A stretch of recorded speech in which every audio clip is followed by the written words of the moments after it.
Hi, this is Henry Sanders from Madison 365 with another episode of Real Talk.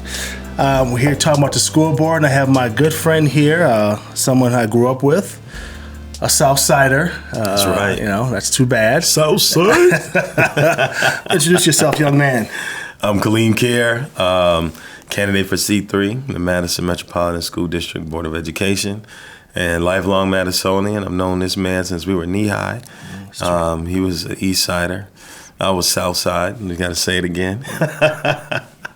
We won't hold that against you. Happy to be here and just really happy about what Madison 365 is doing. Well, appreciate that, brother. So we have a lot to talk about, right? I mean, I'm excited about this interview because I know you extremely well. I've always said that when it comes to education, there's very few people in the country who know education, especially how it impacts kids of color than you, right? I mean, this is like you've been your passion since I can remember you talking about education. So first, let's just talk big picture, then let's dig in a little deeper here. Why run for school board? Because I know a lot of people are talking about mayor. So I know a lot of people are mentioning mayor. I've never heard that from you, but I heard that from other people mentioning that you would be a good mayoral candidate. Why run for school board instead of mayor? So walk me through that process. So I really did give serious thought, consideration to it. Went to D.C. where I was for a long time and met with some people who have deep pockets to get them ready to help me, because I knew, given who I am, I'd have to probably raise more money than the typical candidate, just because, I've got to get my message out about who Kaleem really is and not what people necessarily think I am, But I talked to Maurice Cheeks back in January of 2018. He wanted to meet, wanted to know if I was going to do it or not, because he didn't think that two African-American men should run against each other. And out of respect, he reached out to me again about it, because I've been somewhat of a mentor to him. But I told him, don't let me hold you back. I said, if this is your calling, it's what you got to do. You got to do it. I said, I wouldn't be offended. I said, and I couldn't get in it late until my charter school had opened anyway. I said, because I have to stay focused on that. That's my long-term work. Mayor is a temporary job. And so when the fall came, went through the summer into the fall, I was really torn, man. Like, what do I do?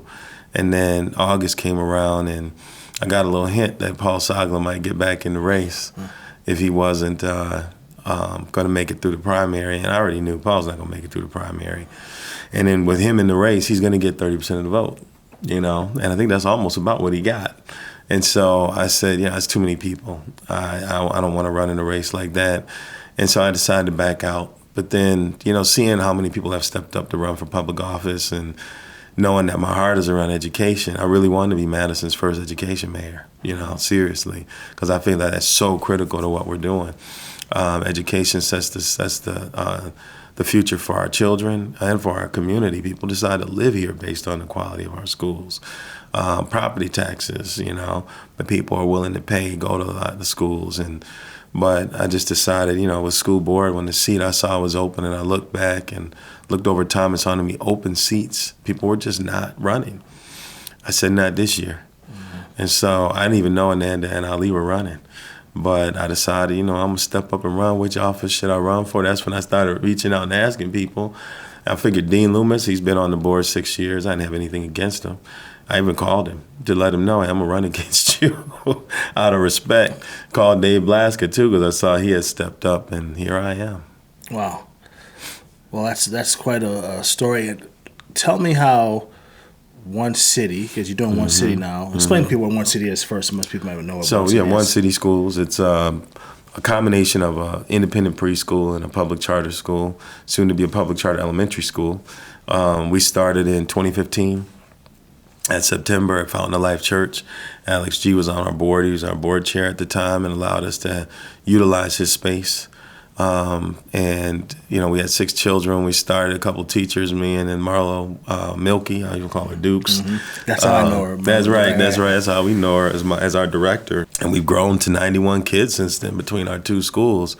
But the goal is to reach this threefold. People don't realize this. It's like they just think charter is like, no. We are trying to redefine public education in America the way it's designed around some of the issues we were talking on camera before we got started. We have to field a new generation of public schools that really prepare our children for this more complex, rapidly changing world that we're in now, and that is only going to accelerate for them later. And the old antiquated way we do school is too slow. And it doesn't provide the resources and education children need. So that's number one. Number two is we want preschool education to be free to every kid in the state of Wisconsin and the country, regardless of race or income. Our children deserve a strong start, and we shouldn't be picking and choosing which kids get that strong start. And it's a huge amount of pressure on families to pay, $15,000 to $22,000 a year is what you'll pay for early education for your child, for daycare. I mean, it's crazy. How many people, when you have kids, are young? You're usually, but before age 35, most people have their first kid or two. They don't have any money. So all of a sudden relationships get tarnished and hampered because you're struggling to pay the bills and you got this huge note. One of them, now men will stay out of the workforce even though they've got a degree or a master's degree. So there's too many challenges that not having early education for children presents to us. So we think it should be provided. And with that, though, there should be some strings attached. Money shouldn't just come for free, but I think that, every family should go through some kind of parent coaching education program, 8 to 12 weeks every year. If you get this money and it's helping you go to work and do other things, then let's help you become a really good parent. And then the third thing is we've got to attack this achievement challenge, man. And I'm just not one who's going to sit on the sidelines while year after year after year we see hundreds of children underperform in our schools. And people get mad at me for trying something. They'll go off on me on Facebook. They'll do everything. But I'm like, okay, when I'm quiet and I'm not doing nothing, what are you doing? Why aren't you going off about the problem? Aren't you more angry that dozens and dozens and hundreds of black kids are not making it? Latino kids are struggling to figure out where they fit. And I mean, all these things, even white kids, if you're white and you're struggling, you're really in trouble because nobody's really paying attention to you. And so why are we letting that happen? Why are we getting so angry about people's efforts and what they're trying, but not about the problem? So I'm like, you know what? I'll piss all of y'all off. I'm going to try to tackle the whole problem, talk about the problem, and try to fix it at the same time using some strategies that are going to make you upset. If that's what we got to do to get your attention, then let's do it. Years ago, you tried to start Madison Prep, right? Mm-hmm. And it didn't. It failed. It didn't work. Do you think, do you think that if Madison Prep was around now, that it would change the narrative of what was going on in the schools? And two, I know back when you ran for Madison Prep, people were trying to box you in as, I don't know if they're calling you a Republican or whatever they're calling at the time. Yeah. At the time for trying to empower black youth. Has that brand stuck with you through this process, and now you're running for school board? First of all, I think it's a novelty to be a black man in America in 2018 and privileged white people trying to brand me as anything. You know what I'm saying? That's interesting because I didn't come from privilege, and you know that. Oh, yeah, amen. And but it's like they got to have somebody to codify you, man. And when we were doing Madison Prep, I literally thought we would get the school initially. But then Scott Walker eliminated unions, and we knew it was going to be an uphill battle now because some of the folks who said they would support it before, they weren't interested in supporting it anymore. Battle lines were drawn. But people did. They drew a box around me, man, and tried to characterize me as some tool of the right. And I was offended by it for a different reason. I was like, wait a minute. It was 2010, 11. A black man can't be smart enough to come up with these ideas himself, to drive change in Washington, D.C. I was the one that orchestrated the effort to win school vouchers in D.C. with the charter schools. And people don't know it was a lot of money for public education, too. It was a 3-sector strategy because we couldn't get people to agree. So rather than holding back on everything, we went for it all and we won. And we had a lot of people involved in that effort. But I was the one that managed that. There's a little black boy from South Madison who grew up without either one of his parents, but had strong aunties and uncles and people like your mom and dad, people who would wrap their arms around me or wrap my head too, if they needed to. I did that. And so I was like, I was offended. Like, wait, they call me the tool of the right. Like the right wing was just deciding which wing I used at which moment. And I was like, are you fools? What? Come on, we're from the South Side. You know what I'm saying? We don't suffer fools very well, man. And so I just this stuff is in me, man. It's like in my blood, it's in my DNA. And I wasn't concerned about losing as much as I was about not getting something done for our kids. So I do think that if we had Madison Prep, we would be making much more ground on the efforts that young black men are just were falling down. And it was for girls too. And I feel like we would have been casting an image of a new type of young person that we could cultivate here in Madison and give our young people some older kids to aspire to. I tell people at our school, man, Kevin Salter, Kwame Salter just texted me yesterday. His dad was giving me some pointers after looking at my stuff online. And he still acts like that mentor. And Kevin came and visited the school when he was in town. And, I hear from this brother through Facebook, whatever it means, and Johnny Winston. We had these brothers that I looked up to, my cousin Howard. Our young people now, they don't have that, man. Not like we used to. And so I felt like we could create that. But, in the absence of Madison Prep, one great thing did happen. Madison was forced to confront its race issues. Because I didn't realize it because I was in it. But people were telling me like this has really forced us to confront the challenges that we don't want to talk about, because now everybody was forced to talk about race in Madison in ways they had never thought of before. And I was just trying to survive before at the Urban League, so I wasn't really thinking about it like that. But in hindsight, I think if we had won that school, I don't think Madison would be addressing the race issues in the way it is now, because then it would have just been silence. Okay, he got his school, what's he going to do? But we didn't get it, so now it's what you're going to do. And people had to take on more responsibility. Being a Madisonian, does that give you, because for me, being a Madisonian, it gives me a different intimacy, a different urgency about the problems in the city, right? People ask me, how do you do all this stuff? Because I have an urgency. It's real for me. It's personal because I'm from Madison. Yep. Do you feel that, like, from being a Madison guy and going through the schools, even though you went to West, but is that part of the reason you're running? Like, how does that, you being a Madisonian, connect to what you're trying to accomplish? Brother, you know how many people we grew up with. And we were young, man. We always had we had our little turf thing, but it was more for fun than it was serious. I'm always joking. Yeah. But, man, we knew everybody all over town. And how many people we knew who were talented, brother, that just have not succeeded. Right. I wear that on my skin every single day. I'll go by the neighborhood at the school, and because some brothers and sisters are still in the neighborhood, they'll drive by like, yo, come over, give me hugs and stuff, just happy to see that I'm succeeding. And then some of them will say, man, you made it, bro. You keep doing it, keep going. And it's those people and those relationships. I'm like, I knew where stuff broke down for them because I lived among it. Some of it was within their households. Some of it was just being in a school environment in Madison schools.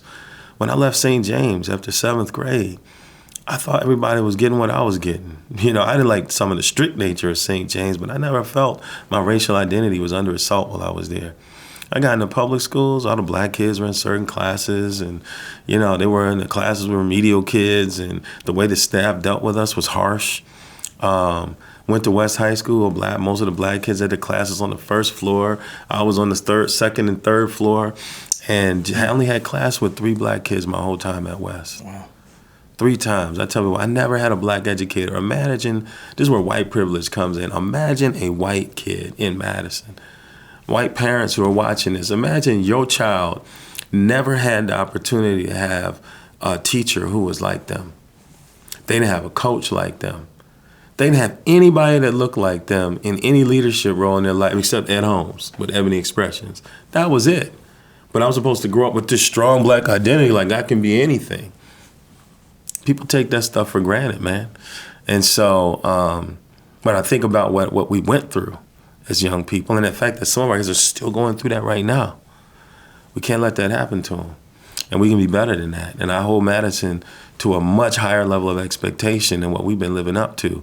And if people don't like that, that's tough.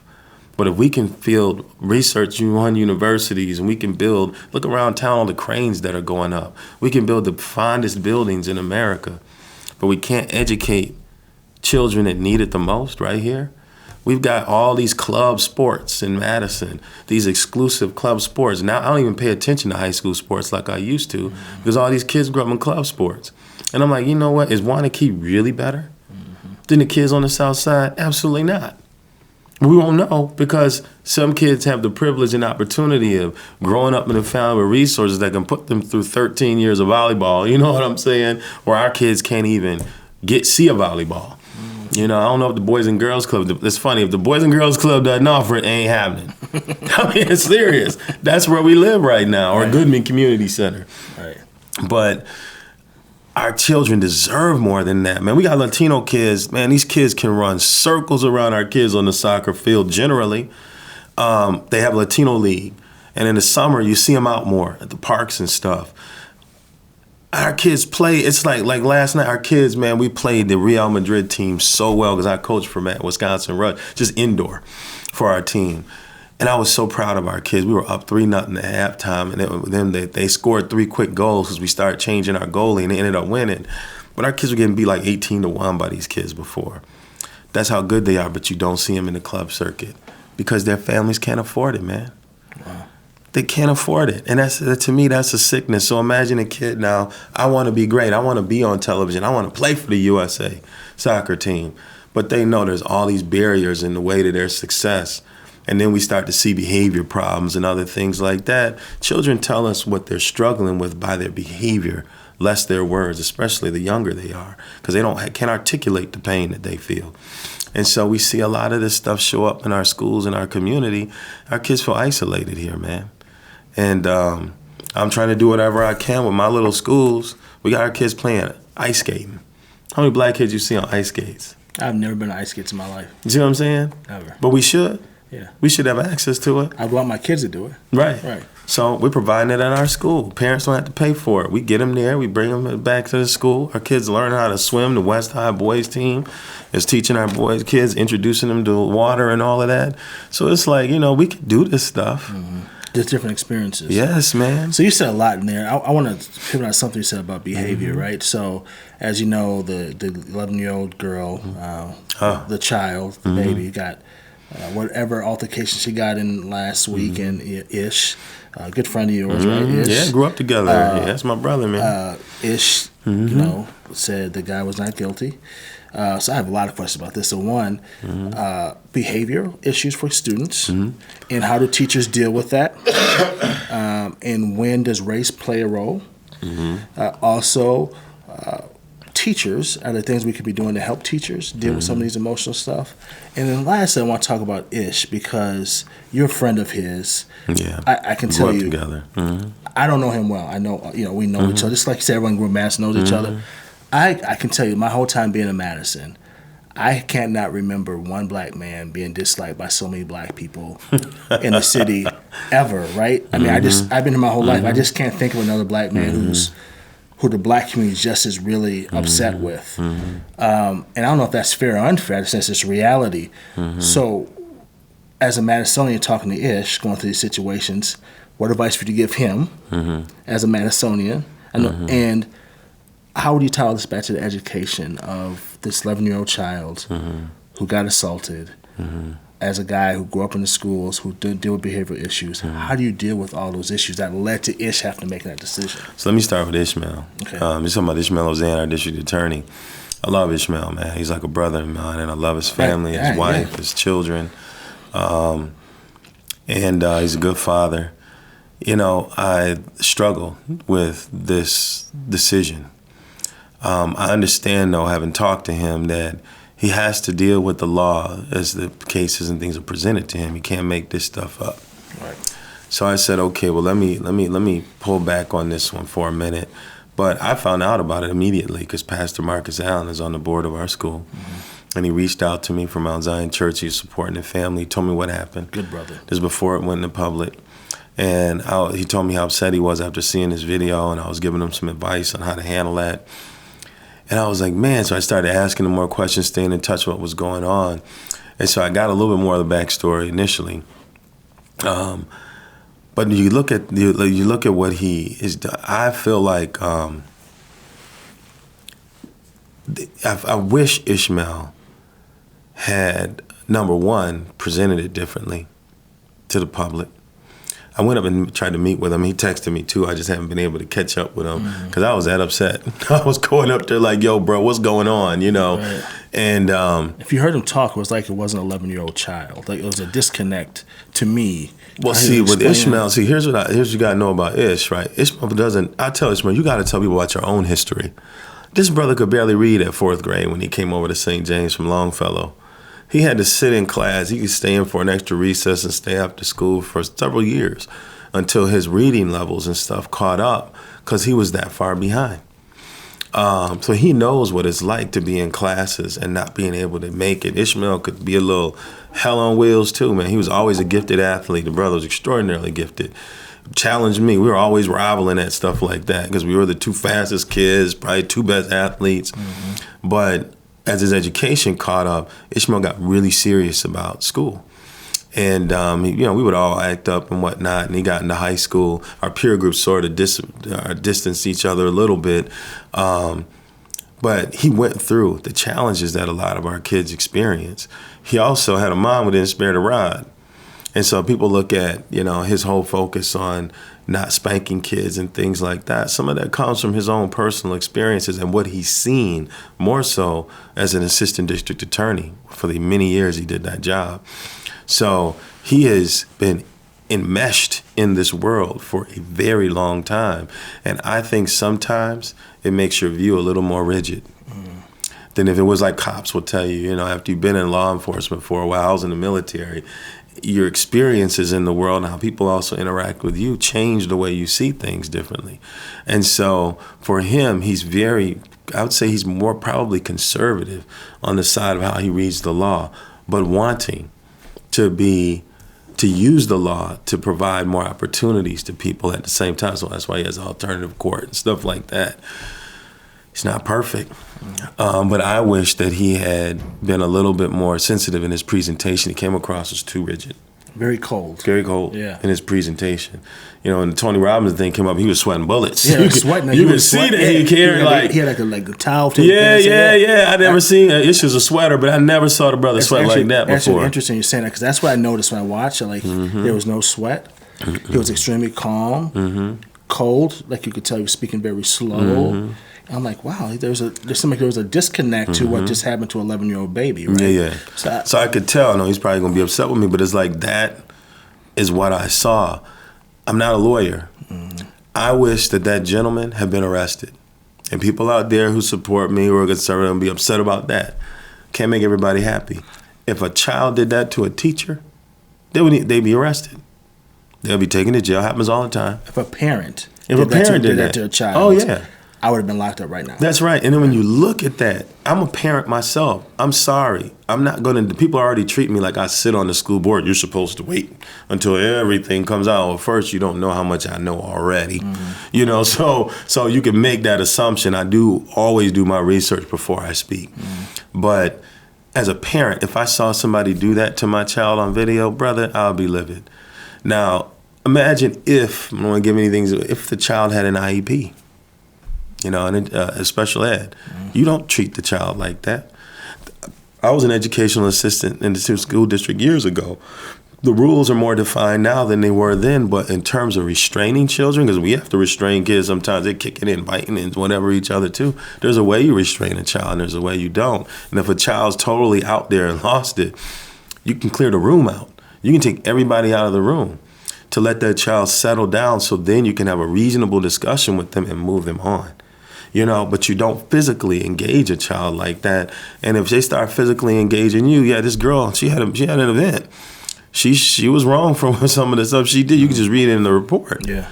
But as an adult, you got to be the adult in the situation. And I don't think that this person did that in this case. And I also know, he was at a different high school at one point. They moved him on after a month because he wasn't a good fit. There's other things about this dude. Well, clearly that's a whole different conversation. Which we're very, very, very well aware of those things. So, but here's my point though, is that Ishmael could have been more sensitive in his presentation of the facts because of how the public would receive that information. But then number two, this young girl and the challenges that she is an example or at least her, I don't want to say she is, because she's a beautiful young girl. She's got a good future ahead of her. But she is dealing with and is stressed out by a lot of the same things that a lot of children in the schools and in our community are stressed out by, and they're not all black. Right. Some of our white kids are going through the same stuff. And it's like, what are we doing? A lot of them are, man. What are we doing to reach our children? And that's why you see in my campaign, I say we got to put children first, because they are not on the menu of American politics right now. Mm-hmm. Donald Trump ain't talking about kids at all. Our mayors in their elections, they're all mentioning early childhood education, but they're not getting deep about, that's the future of your city. They're not talking deeply about children. People who are holding these forums, if you guys, shame on you if you don't ask more detailed questions about the role of our mayors in establishing a really great place for young people in our community. You should be asking them these tough questions. Citizens, you should be asking tough questions of your mayors about what are they going to do to ensure that every child has equitable access to these things, to opportunities in our city. It shouldn't just be a city for the wealthy and the elite. That includes my kids. My kids, we can afford to do stuff for them. Mm-hmm, mm-hmm. But it shouldn't just be for people like that, man.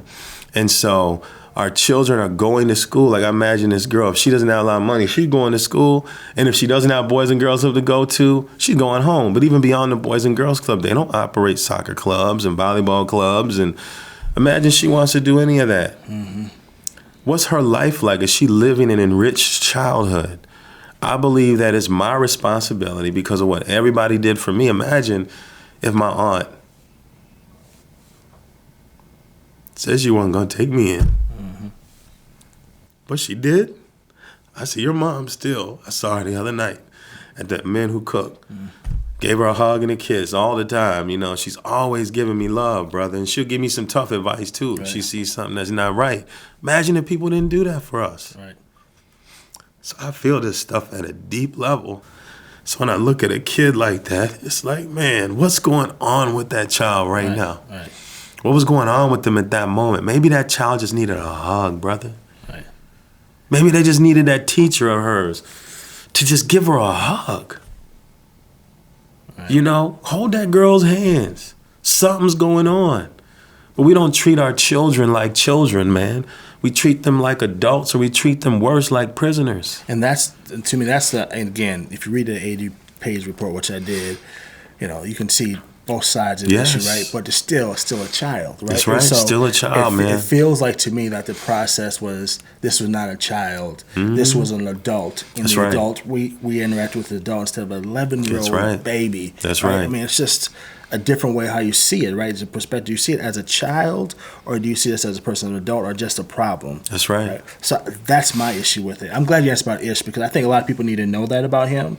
Again, I don't know him. People always ask me about him. Like, I don't know about to defend him or not defend him. Ish is a great success story for Madison. Right. He is, right. But you know, we all have flaws, brother. Right. Amen. That's a tough job too. I mean, it's a tough job. I wouldn't want that job. But come back to that. So we talked about the child's perspective. Let's talk about the teacher's perspective, right? Mm-hmm. Because you and I were talking about this off camera. One thing I learned with being in the schools and volunteering is the major stress that these teachers are under, like the emotional stress, the mental stress.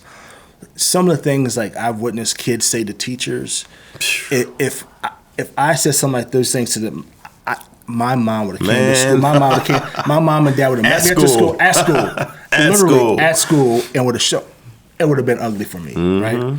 Yep. And so a lot of these kids are coming in with whatever issues they have, the pain they have, from broken homes they have, the brokenness they have, and they bring it to school. That's right. Right? And so a lot of these teachers are dealing with a lot of emotional stress. I've seen teachers leave crying. Yeah. Like, what can you as a school board member and the schools do to help those teachers who are under that emotional stress, who are trying to fight the fight, from not snapping, right? From not snapping, not giving up, not quitting, because they are taking on a lot of society's problems, right? And it's coming to the school and a child, right? And that child, all that brokenness comes to that child, and they just let it go at the school, and the teachers have to deal with it, right? Yeah. And this is not me trying to excuse teachers. It's real, man. I deal with it at my own school. Right. That's right. Right. So I'm not never justifying a teacher putting their hands on a child, right? But I'm saying there's also something to these teachers that are under a lot of stress What do we do to help them be able to be successful in a really different environment? It's not the same system that we grew up in, right? So what do you do? Oh man, so we're dealing with this at our school too. It's easier for us, we're smaller, and we are spending a lot of resources, but I have a lot of money to raise, man, because we're trying to get this right for our kids.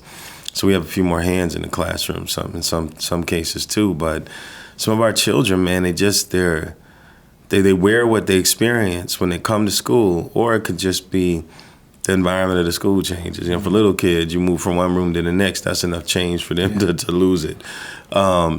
But it's teaching them that social emotional discipline, to how to react to changes that they experience, and how to address feelings that they're having in ways where they're not using their hands or their words, bad words and things like that. All those things are learned behaviors that we can teach children. But man, our teachers, it's a tough job, brother.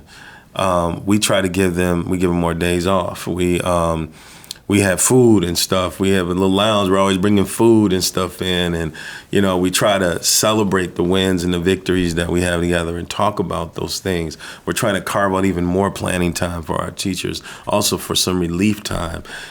We try to be as liberal as we can with their beliefs when they need some time off, to help them with that. But then also trying to help reinforce their sense of success too. Acknowledging when they're succeeding, brother, because a lot of teachers don't get that. And they don't always get it from their parents. And I have to say that's where our parents have been pretty good too, because some of our parents have really set the tone for that. Our parents are on my board. Our parents have their own committee that they run. So they got a lot more influence in our school than they might have in a lot of other schools. But one of their main priorities was loving up on these teachers. That was the first priority when they said what they wanted to do as a parent committee. So I think those things help. But even with that, we got to deal with the trauma and challenges that our children are bringing into our classrooms. And so I'm going to upset some people with this real quick. Everything starts within the home, brother. I had my children, my 5 kids, and I didn't have a daddy to give me some examples. Fortunately, I had aunts, uncles, people like your father, people like that I could just rewatch them, because I didn't have it. So I was always watching and seeing how they were interacting with their sons and stuff, or how they would interact with me. We have to be there for our children, and we have to show them the best of who we are as much as we possibly can. We all have breakdown moments. I could tell you my wife and I arguing or whatever, but we have to show them the best of who we are most of the time. And we also have to show them how to rebound from challenges that we experience and, successes we don't have, because they're learning these things from us. And when you're upset with them, how you interact with them, like boys, you gotta be tough. You telling a 3-year-old they gotta be tough. Are you serious? That 3-year-old boy just needs you to pick him up and give him a hug, or let him go have that little event and then come back and tell him, remind him why you don't do that. I expect more from you than that. You got to talk to them more. You got to interact with them more. I can tell you a lot of parents aren't spending enough time with their children, man. Some of it is work-driven, where it's hard. Working 2 or 3 jobs. Or you might have one job. When some people make, they're super professionals. They make $250,000, a surgeon or somebody like that, where they're not at home enough with their own kids. But how, in the midst of that, do you carve out the time that you can so that it's really quality time with your children? Right. And so they get to know you. What kind of discussions do you have with them about who you are as a person, so they get to understand their identity formation through yours? Well, it's interesting. One, it's sad that you had to say, well, it's going to make a lot of people upset. Because people don't want to say it's my responsibility. So that's one, that's sad. And 2, I was Pastor G, shout out to Pastor G. We did a podcast. We talked about some of this stuff, right? And part of it is, I think, as you talking about family, it's really always been the Black identity, the part of Black culture to take care of each other. Even if there wasn't a 2-parents household. That's right. The neighbors. Is it like someone down the street? That's right. They had a dad. That dad would so. We always had that community, that sense of community, and that's always been the Black identity. That's right. I think now that Black identity is not there, right? So that's right. We don't feel the culture of community where if my child's acting up, hey, wait a minute, That's little right. Henry, what are you doing? Like, right? So that's man. like you said, my mom will brother. pull you aside. That's right. Like, remember I said I can't. We're on the most influential list, right? And you were on the first year, and I said, what I say? I said, your sister. I said, your sister's gonna get on business sheet, right? That's your right. sister's gonna get on before that. That's accountability, right? So I was thinking, family, community. I know his sister is gonna say something to me, right? Those are the type of accountability that we've always had. Since that's decaying, what can you do? What can this? Because school has to deal with that, right? So what do you do to help our youth start to get that identity of what it means to be black and have that identity? Because you mentioned identity.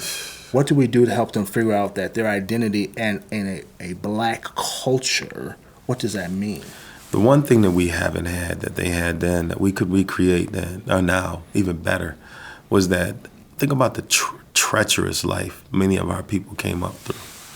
Coming out of slavery and Jim Crow and the crap we had to live with. Well, we don't really have to live with that. So we do have some choices and options. But that was also what also forced us to work together. But we now have other reasons to do the same thing, but we have more freedom to do it with. And so I feel like we do have to, in my case with schools, it's called One City. We need to operate more like a family, brother. We got to be a network of support for each other and for our families. And I will say that is an area where we are seeing some significant success and progress at One City. You come there, people even come in there, they say, man, it just feels different. Parents would tell you, I feel comfortable coming here, even if I'm upset about something today, and I'm talking to the teacher about something I didn't like. It's family. Yeah, it's like family, bro. And, we look out for people. We're sending families to we had some go to the Madison Black Chamber of Commerce dinner. I'm always buying tickets and stuff. I like being in a position to be able to support the community too, and we have to do our part because we're trying to get kids to come to our school. So I want my name in some booklets. But instead of me going everywhere, we send parents. We give other people the opportunity to get out and about. Overture Center, Ed Holmes and Ted Dede and them, and Glenda Noel Nay, when they were there, and they still continued it with us, tickets to get into shows. And so they'll give us reduced price tickets, or they'll give us a suite of tickets that they've made available to the community so our families can get out and see stuff. Man, it opens our children's eyes up. It gets mom and dad out for a little time out. And so we're doing stuff like that, helping their families understand, well, what other opportunities are available for your older kids who don't even go here, out in the community, or jobs through the Urban League. When I saw some of the things that are going on, I told my teachers, I pulled them aside, my five kindergarten teachers, because one of our parents who was in there said he saw him being a little bit too gruff with some of the kids. So we talked about it. And man, it's cold as heck outside. And when it's too cold, we're not allowed to take the kids out. Or they'll go out for a certain amount of time, and then they come in. Kids have to run. And so they're feeling pent up in these four walls. And so I was really trying to get my teachers to see that there's other stuff going on, because then they were starting to feel all responsible. I'm like, well, there's some other stuff happening. So once we went there, I said, look, we're a longer school year, longer school day. Take the kids out. Monday, we're not going to do school. We're just going to go out and have some fun with these kids. Let them get out and get that energy out. We can get their attention back, and it works. But because we think about them that way, and our teachers not having them be solely responsible, and then I don't emphasize testing. We do it. But I will never emphasize testing at my schools. It won't be like right now I get with Madison schools, it's out of usual. All right, 3 weeks ahead of the MAP test or the test, because if everybody looks at these test scores, and they judge schools based on these test scores. Every superintendent gets judged by it, so everybody has to deal with the test scores. And it puts so much pressure on teachers, man, where they start then focusing in on what the kids have to know to pass the test. All the other good stuff that you learn about in education, we don't even focus on, because everybody's focused on that. Well, I want my children to be wide open. I want them to have a really enriching educational experience. So we talk about outcomes and test scores, but absolutely none of my teachers, all of them would say, have you ever felt like about that? No. And I feel like we could take some of that pressure off of our teachers if we looked at the scores and community. If you look at them and say, are we not making the progress? Why are we not making the progress? How can we help make the progress that's needed?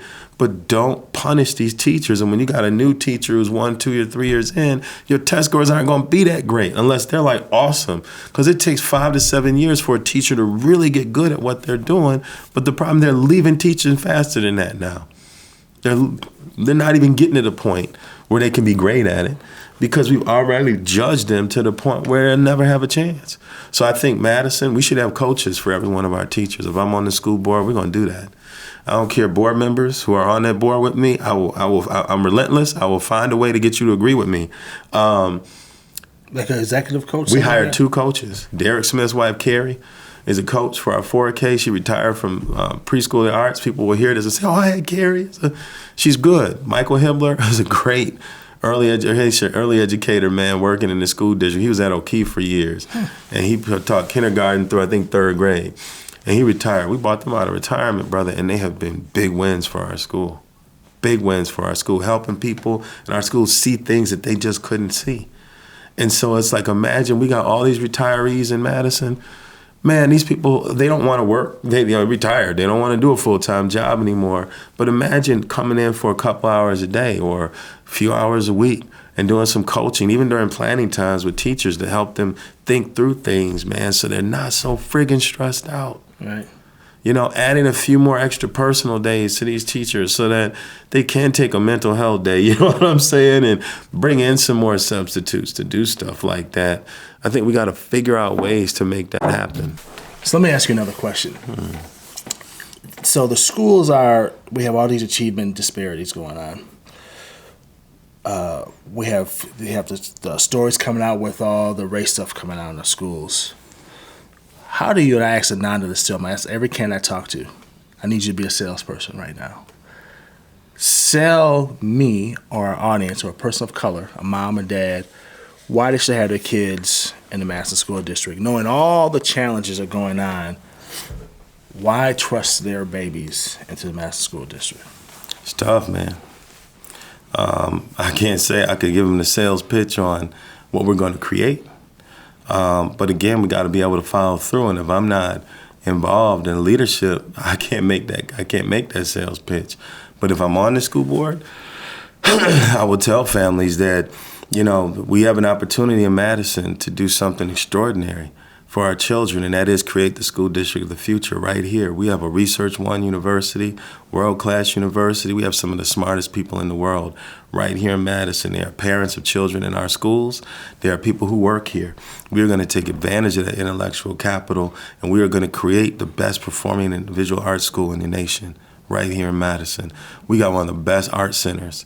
Well, guess what? We're going to get children ready to perform there. We got one of the best visual art centers right next to it. We're going to get kids ready to actually have their art there. We're going to do that right now, and we're going to develop a high school that's outstanding, and every teacher in that high school. Imagine your child will go to work for go to be in a classroom with a teacher that's like the Peck School in Milwaukee. They have a studio. Their studio is their classroom. So they have a classroom inside their studio where the teacher is actually be able to do things they want to do, you know, run projects and things and sell things or do whatever. But that's the kind of program that we're going to run. And your child's going to have access to the best instruction in the country. And then they're also going to run seminars and things with teachers in middle and elementary schools, so we can back map some of those things to those children. Imagine having real dance programs at elementary schools and having teachers who are at the top of their game at the high school, but they're actually working with teachers and providing some of that. Maybe some of their students are coming and teaching some of our students in an after-school capacity. Some of our high school kids making some money doing that, teaching these younger kids what they're learning. That's the kind of environment we're going to create, and you're going to want to be a part of that. Imagine your child they love building things, and we know we need people in building construction at every level, from people who are laying the bricks to people who are deciding where they go. And we have some of the best trades and craftspeople here in the country. We have some of the best schools in the country. And Bill Klingon has told me about all these different, he works with Project Big Step, all these different entities around the city, the steam fitters, or the HVAC folks, and the plumbing and the carpentry. They have these outstanding facilities. Well, guess what? They could help us develop an outstanding facility within our school system to actually provide that to kids, and also have some early career learning opportunities for young people at their locations. Have a real trade school program, STEM programs. We got, again, the best researchers in the world are right here in biology, biotech, all of that. Let's take advantage of that, and let's have some of our kids doing some research for Kevin Conroy and them over at Exact Sciences. Why can't we have a school where they're doing some of that work that looks like the environment that they're going to be in and is actually changeable? Innovation happens quickly. So do we need static, hard, like classrooms with everything built in it, knowing you got to switch that stuff out all the time? Let's get smart about it and figure out how we create the portable learning environment too, where children have a different way to learn. Man, we can be doing this stuff, and we have the resources to do it. So mom, dad, you can go ahead and move to the $180 million high school in Verona, but you're going to miss the opportunity to be at the new high schools that we're going to create here in Madison. So I would say sign up right now, get your kid a seat in one of our local elementary schools. We're going to do the best we can to make sure those teachers have what they need right now. But as we look forward, you're going to wish that you were here. If you aren't now, you're coming late. Okay, brother. That was a sales pitch of a sales pitch. Okay. We got to be able to deliver. So okay. I mean, that's the thing, man. If I'm on the schools, people are worried about Kaleem and charter schools. I'm like, y'all. Only reason why I'm doing a charter school is because you would not work with me to do this within the Madison public schools. I think if charter schools and stuff like that, I still don't have a grasp of why people are so upset about it. If my kids are failing, and if I can save 100 kids off a sinking ship, I'm going to save 100 kids. There you go. It might not be the ship that you want. That's right. But if I'm on the Titanic and the Titanic's going down, mm-hmm. there might be another ship coming by. It might not be the ship that goes by what you expect, mm-hmm. but if I can save just 100 people mm-hmm. in a different model, I'm going to save those 100 people, mm-hmm. right? So, it goes back to looking at kids, putting kids first, as you were saying, putting kids first over politics, over policy, and looking at these babies as what they are, as our future, right? So I'm not sure I get the debate about that, but it's above my pay grade. Let the people know anything last about you, about Kaleem and your campaign, and what else you want people to know about you. Well, first thing I answer is this whole charter school issue. You guys, I believe in charter schools. I have supported the creation of a school voucher program in D.C. We created that in my office. And I'm proud of what we did, because a lot of poor children that were going to some of the worst schools in America that the community left behind were getting a decent education. And I'm not going to be sorry for that. But at the same time, we did it with the community that was there. The mayor supported it. The school board president supported it. It was an effort that we brought all these disparate groups together. And I'm proud about that work, too, to be able to bring folks together who don't agree and actually do something phenomenal for young people. But we have an opportunity here in Madison right now. We cannot get lost and distracted by charters and all this other stuff. We have a school district that serves over 27,000 children. We have 52 schools, more facilities like that we could work with. And we need to start right now redeveloping and redesigning the Madison public school system around the children that we have now, but also with a focus on what they will need in order to be successful in the future. Their current is more complex than ours was when we were children, and their future is going to be even more complex. Access to clean water, that's the thing that concerns me, because I've read about it and studied it so much. It's like conflict zones with diamonds and all this other stuff, and land, and countries are and communities are warring over access to be able to have drinkable, clean water. Because the environment is challenging us all around the world, and poverty is challenging us all around the world. Are our children prepared to deal with those issues? We have Flint, Michigan. I look at that, I'm like, how many kids that were growing up in Flint, going to Flint's public schools, were prepared to actually come back and tackle the challenges that they have there right now? Probably not many, because of how terrible that school system was for so many years. So we've got to look with an eye towards the future, and we can predict a lot about the future through what we prepare our children to do today to get them to do tomorrow. So I'm ready to sign up to create that school district of the future. But I will say, if people decide in Madison that they want to stay the same, They want a school district that doesn't change, and they're comfortable with the prison to pipeline growing and, more children running around classrooms and misbehaving and the teachers stressing out and not wanting to come into teaching. Then stick with what you got. Don't vote me onto the school board. But if you vote me onto the school board, I guarantee you teachers' lives are going to get a lot better because they're going to have more opportunity to engage. They're going to be expected to work like all of us, right? But they should be developing these schools of the future with our school system, and we should be rewarding them and acknowledging them for that. But if they want things to improve, then I would say elect me. And I'll say this too: when you look at it, I'm proud of this, man. Someone pointed this out to me, an elder of mine.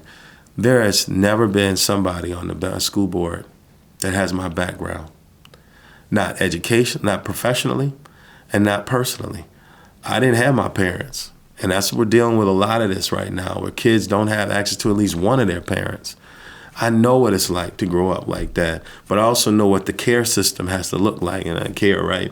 But it has to look like in order for you to succeed, man. That's why I got One City, because so many people wrap their arms around me all the way through, even now, to support me in the work that I do, support my family and the growth and development there. We can do that, you guys. We can do that, but we got to do it right now. And I'll say the other piece of that was the professional part of it. I worked in the Madison schools as an educational assistant. I've been a reading coach. I have coached kids in sports and different things. I was the one who convinced the Latino community to start Nuestro Mundo, which is why you have dual language immersion. Oh, Kaleem, who hates public schools and wants to destroy it, right? The Schools of Hope program was largely created around a model that Mimi Block, Professor Miriam Block, and I at the university, when I was an activist student, we were trying to get the university to do everything. And we created a tutoring program called the SHAPE program. And she got us connected with Lincoln Elementary School and Midvale Elementary School. And we were doing tutoring there. And then Schools of Hope was built around that. So again, me, Kaleem, who hates public education, is helping the public schools. And then you've got this people program. There are a lot of people scholars out there that are in that program. Well, guess who pushed the university to get that done? That was me. Little boy from South Side. So I could go on and on. That's just locally. So look nationally in the work that I've done, or even statewide. And I don't think there's ever been anybody in the Madison School Board, on the Madison School Board, who has that background. So in terms of serving young people and getting this done, man, I'm ready for this.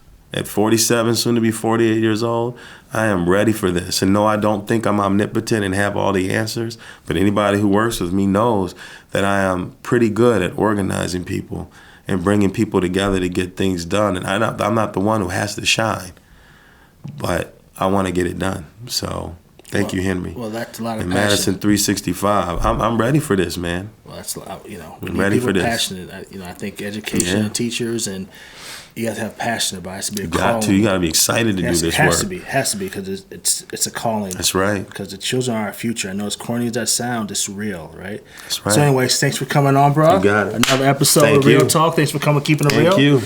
We'll talk to you soon. Real Talk. All right. Peace.